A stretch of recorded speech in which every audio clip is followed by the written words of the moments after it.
claro. Los fondos de capital privado son recursos, ¿no?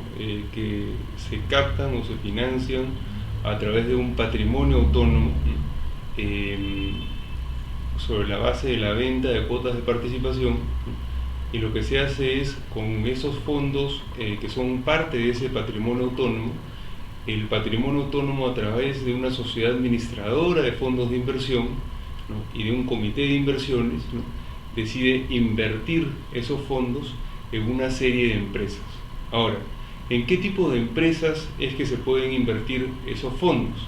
A estos fondos se le denomina de capital privado, ¿no? porque la inversión que realiza ese patrimonio autónomo sobre la base del financiamiento que ha podido recaudar se realiza únicamente en empresas cuyas acciones no listan en un mercado centralizado de negociación, como puede ser la Bolsa de Valores de Lima, es decir, normalmente en empresas familiares. ¿Por qué en empresas familiares?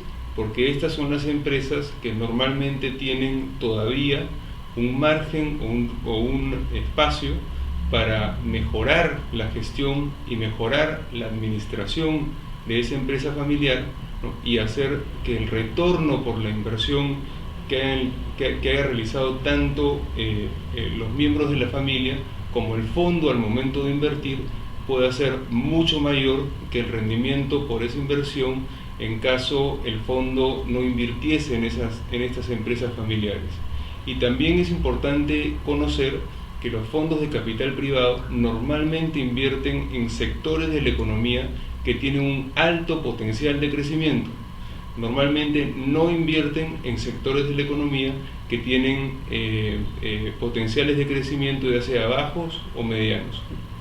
Y estos fondos de capital privado se distinguen de lo que se denominan los hedge funds, que son justamente fondos de capital también, que en vez de invertir en empresas que no cotizan en bolsa, estos hedge funds lo que hacen es invertir en acciones de compañías que más bien o cuyas acciones listan en un mercado centralizado de negociación, como puede ser la Bolsa de Valores de Lima. Entonces, esa es la distinción principal entre un fondo de capital privado, denominado también en inglés como el Private Equity Fund, ¿no? Y un fondo más bien que invierte en empresas cuyas acciones listan en la bolsa, también denominado en inglés como el hedge fund.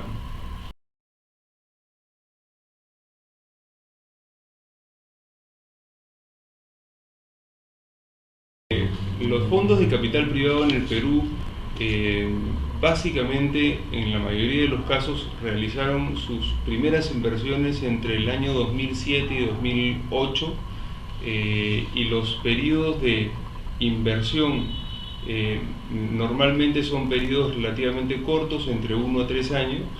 Después está el periodo durante el cual el fondo ya invirtió, ¿no? y tiende a hacer que la rentabilidad de las acciones de la empresa en la cual ha invertido sea la mayor posible, ¿no?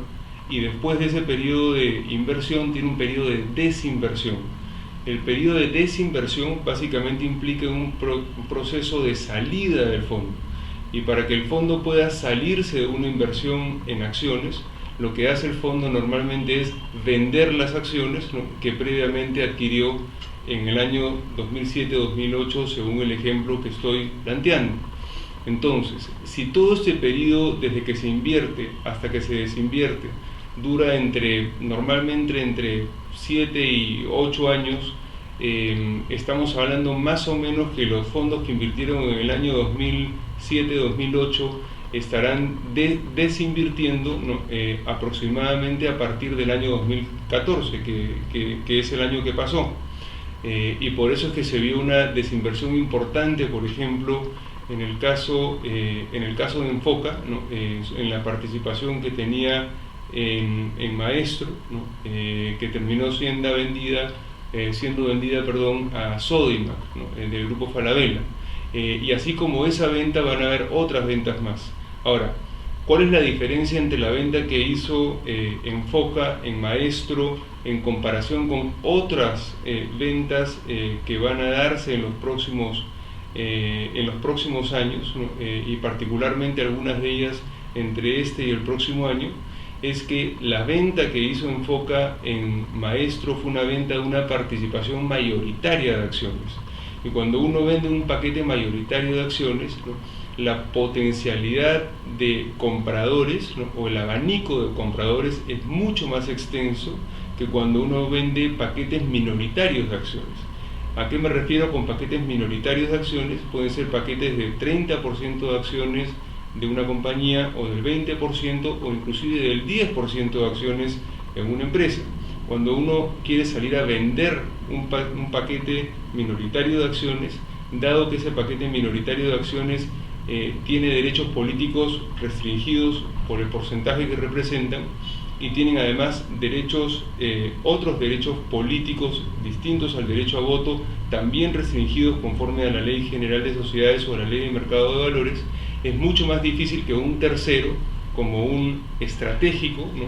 Alguien que compite con la empresa que va a ser vendida, pueda estar interesada en comprar un paquete de acciones tan reducido, ¿no?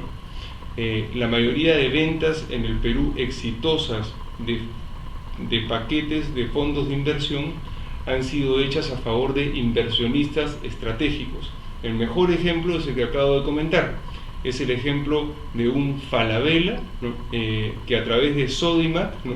compra a un competidor directo que era Maestro, ¿no? Ambas tiendas preparadas y listas, ¿no? para proveer, como ustedes saben, productos para la construcción y productos en general para el hogar, ¿no?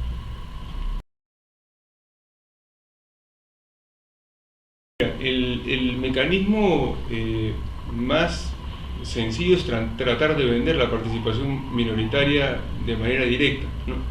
Como ya hemos comentado, comprar una participación minoritaria de repente sería únicamente interesante para otro fondo de inversión, que lo único que le interesa es poder rentabilizar su inversión, es decir, poder hacer que la inversión realizada, ¿no? tenga el mayor impacto económico en la rentabilidad, ¿no? de la acción, mas no tiene interés alguno en la gestión del negocio que está adquiriendo. Entonces, realmente vender un paquete minoritario podría hacerse ya sea, primera alternativa, a favor de otro fondo de inversión que no tenga ningún interés en la gestión del negocio, o a favor de un fondo de pensiones de repente, ¿no? Esa es la primera alternativa. La segunda alternativa es que hay ciertos fondos de capital privado que han invertido en varias empresas, pero en paquetes minoritarios de esas varias empresas. Entonces, lo que se puede hacer para hacer que el paquete en venta sea más atractivo es transferir las acciones adquiridas por el fondo de capital privado minoritarias, esas participaciones minoritarias en cada una de estas empresas, a favor de una nueva sociedad que se llame la sociedad holding, para que así después lo que se le venda al fondo de inversión, a ese tercero que decida comprar ese conjunto de acciones en distintas empresas, pueda adquirir no solamente el accionariado minoritario en una empresa, sino el accionariado minoritario en un portafolio de empresas, ¿no? Que participen de distintos sectores o industrias de la economía, ¿no? Eso hace ese paquete mucho más atractivo. Y un tercer mecanismo que la verdad yo no recomiendo por la poca liquidez que tiene todavía la Bolsa de Valores limeña, ¿no? es tratar de listar, ¿no? las acciones de esa empresa familiar o que fue familiar, ¿no? en la Bolsa de Valores de Lima, y tratar de vender esas acciones en paquete minoritario, ¿no? a través de la Bolsa de Valores de Lima. El problema es que la Bolsa de Valores de Lima es poco profunda todavía en cuanto a la disponibilidad de compradores y vendedores, por lo que al ser poco profunda, la posibilidad de que existan compradores distintos a los que uno puede encontrar directamente sin tener que listar esas acciones en la Bolsa de Valores de Lima es reducido. Entonces, mi recomendación iría más por tratar de vender esos mismos paquetes de acciones minoritarias a otro fondo de inversión que esté interesado en comprarlas. A ver, yo diría que no hay un solo sector, hay distintos fondos que se dedican a distintas industrias. No obstante, la mayoría de los fondos lo que tratan normalmente es de tener un portafolio diversificado de potenciales inversiones. Hay varias industrias que ofrecen un alto potencial de crecimiento en cuanto a sus ventas y en cuanto al mercado relevante, ¿no? Y normalmente los fondos lo que hacen es tratar de invertir en esas industrias. Les puedo dar algunos ejemplos. El sector educativo es muy importante. Por eso Nexus, que es un fondo de inversión vinculado al grupo Rodríguez Pastor, compró ya hace algún tiempo, ¿no?, la Universidad UTP, ¿no?, entre otros centros educativos. Otro sector muy importante es el sector salud. Como ustedes saben, hay un déficit de infraestructura en salud en nuestro país, y eso hace que los fondos de inversión tengan un interés en participar de ese sector que tiene un alto potencial de crecimiento, porque la penetración en el mercado de salud todavía es muy baja en comparación con países como Chile o Colombia. Y así podemos seguir con varios otros ejemplos, pero en general yo diría que los sectores más atractivos para los fondos de inversión son los sectores vinculados al consumo masivo, ¿no? Es decir, a donde más crece la demanda, ¿no?, por nuevos productos.